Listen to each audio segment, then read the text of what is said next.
All right, my friends, welcome back to the Money Block Breakthrough 4-part video series with myself, Noah Hammond Terrell, and today we're going to be talking about step 2. This is where you ditch all your money stress. This is where you get easy money, baby. This is where you actually reinvent your relationship to money. Because while most people don't talk about it this way, money is actually a relationship. Money is something that exists. It's an energetic entity. It's in your life. Just like your mom or dad or brother or sister are in your life, or your coworkers or your employees are in your life, money is in your life. And there's a tangible energy to that entity. Most people don't talk about it like this. It sounds a little airy-fairy maybe to some, but this is real. And let me ask you, if you had a friend and every time your friend came around, you expressed annoyance to that friend, you expressed frustration to that friend, you expressed anger or discontent to that friend. If every time this friend came to visit you, you told this friend how much you don't like it, how often do you think that friend would be in your life? And in what way do you think they would be in your life? How would they show up for you? Do you think they would be awesome? Do you think they would be cool? Do you think they would be supportive? Do you think they'd be flexible and free and kind and abundant? Or do you think they would be distrustful, anxious, annoyed themselves, not really present too often? Now, I'm sure you've already figured it out that what I'm talking about is your relationship to money. If your relationship to money is one of consistent annoyance, heartbreak, discontent, frustration, anger, all these different things, well, that's the expression you're showing in your relationship with money. That's what money is receiving from you.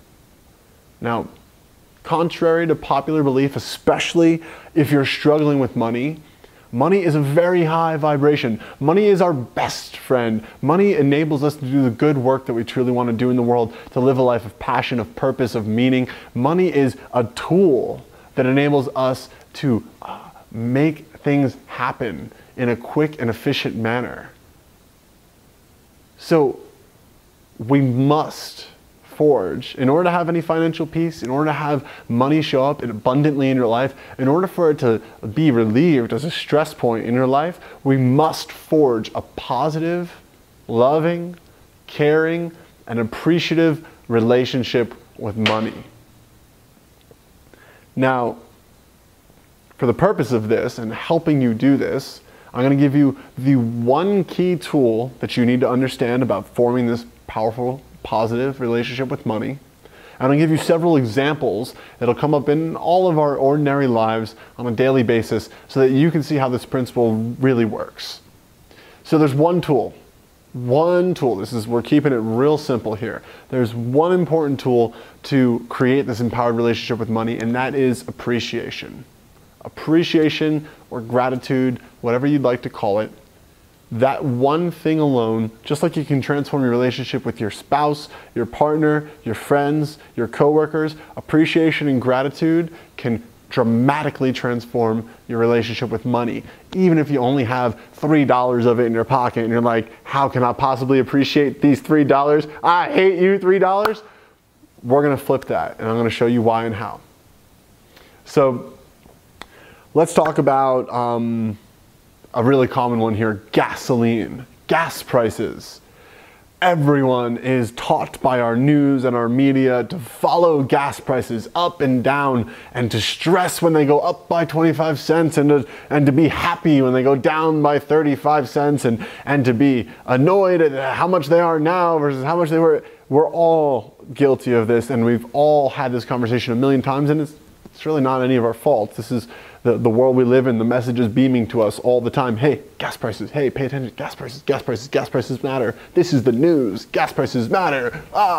Right? So here's the thing.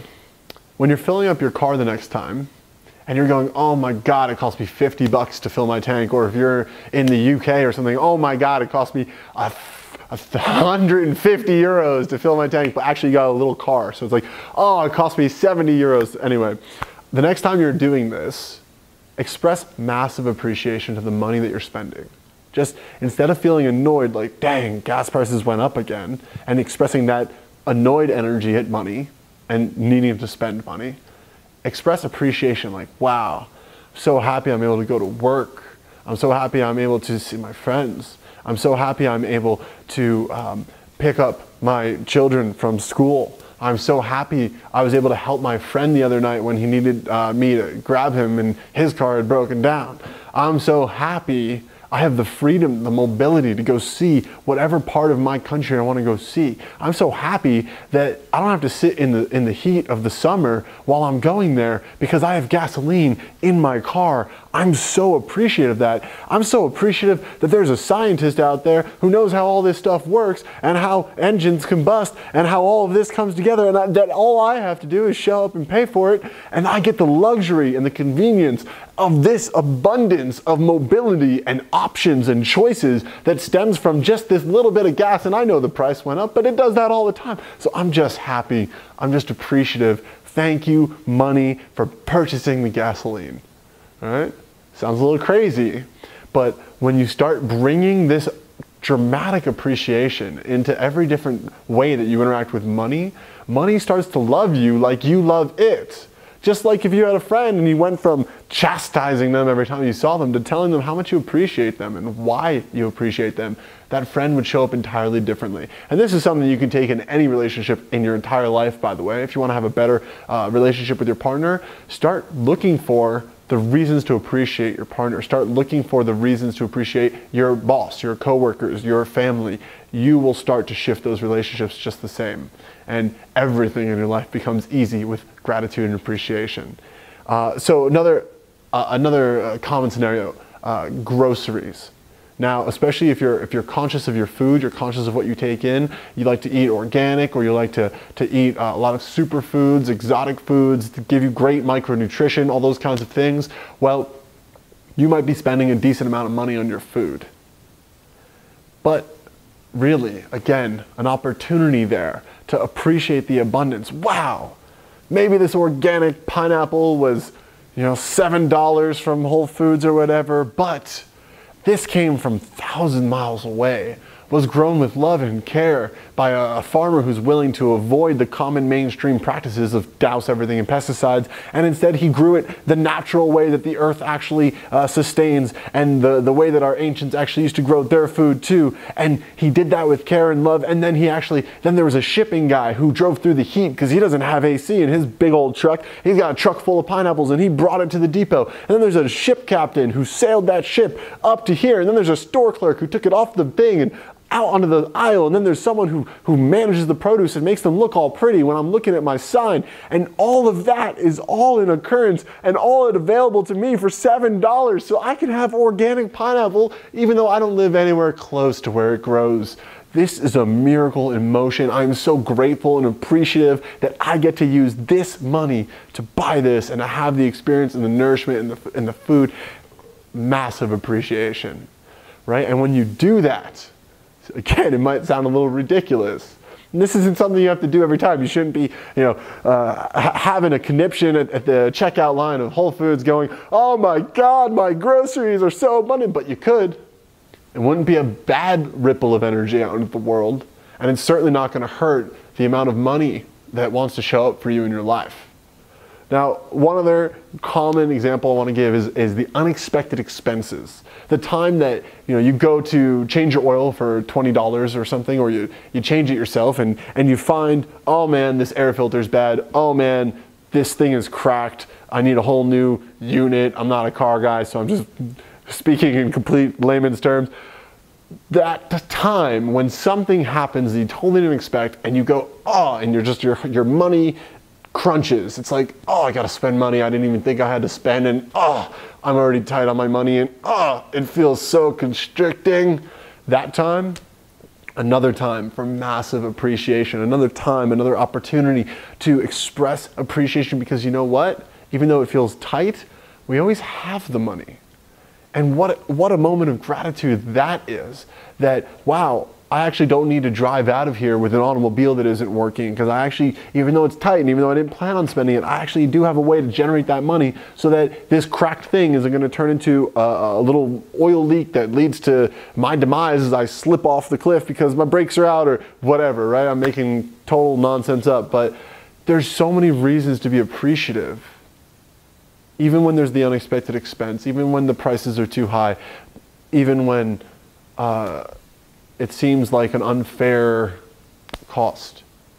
And if you drove on a paved road to get to where you're going to spend your money, and you drove in an automobile, you are more abundant already than so many people in the world. To get up to my house where I'm living right now, I have to drive up 7.5 kilometers of completely unpaved road. You have to have four-wheel drive and at least a V6 engine just to get here. And it's about 30-minute ride just to get to the actual road where there is some paved road. And people live all around here. This is not just some dirt road that goes only to my place. This is a community. People live like this. So if you live somewhere where that sounds crazy, that there's all paved roads where you live, you are living in absolute abundance and ease of travel to a lot of people. So it's flipping this mindset.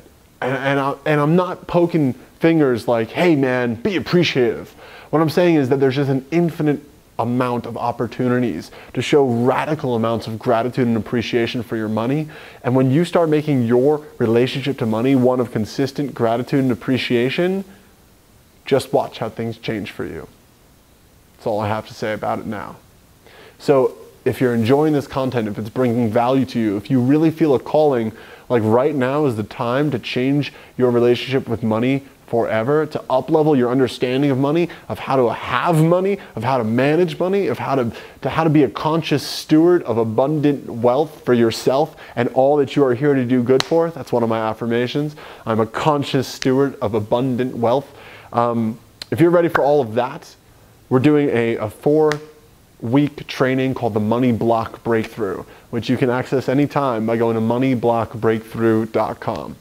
Give it a look. And I'll see you for our next video, video 3 of this 4-part series, where we are going to talk about how to make your money work for you. I'll see you there.